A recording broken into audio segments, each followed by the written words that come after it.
Nagapaligo na sa iya kaugalingon nga dugo sa nga gindala sa isa ka pribado nga ospital ang 25 anyos nga lalaki matapos gilitan ang iya liog sang isa ka 24 anyos nga suspect sa may barangay Tinapuay, Banga, Lunes sa ngaga. Ginkilala ang biktimang si Marlo Nama, 25 anyos, kaga residente sa nga barangay Singay, Madalag, samtang ginkilala man ang suspect nga si Renz Montoya, 24 anyos, residente man sang barangay Daha Sur sa Banwasang Banga. Suno kay Police Captain Benny Jones Mendoza, hepe sang Banga PNP, sandig sa kuha sang CCTV camera sa nasambit nga lugar, makita nga pasado las 2 na sang aga sa nga matabo ang insidente kung sa diin sakay sa isa ka nakaparada nga motorsiklo ang biktima sang gulpi na lamang ini nga ginpalapitan sang hubog nga suspect kagad dira na ginagilitan ang iya nga liong gamit ang isa ka matalom nga kutsilyo. Bango dire nagangkon sa nga dako nga lastro sinama nga gilayon man nga gindala sa Madalag District Hospital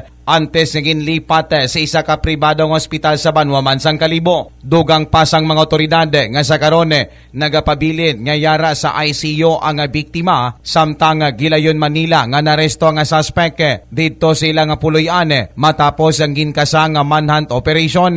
Sa interview sang K5 News Team sa suspect, may yara siya nga kaakig sa biktima. Rason ko nga nahimo ini. Sa karon, yara na ini sa kulungan sang Banga PNP kaga posible nga magapangatubang sa kaso nga frustrated murder. Balita Regional, nagikan diri sa probinsya sa Ngaklan. Ako si K5 Leonard Viray para sa Kampiyon nga Balita Serbisyo Publiko, Aga Kalingawan sa Kalibo. K5 News FM. Ang ining balita ang ginadulong sa inyo sang DTX Coffee Mix. Himo sa natural nga sangka pareho sang amarkuso, chia seeds, sugared cane extract powder. DTX Coffee Mix. Nakakapi ka na, naka-detox ka pa. DTX Coffee Mix. Mabakal sa mga butika.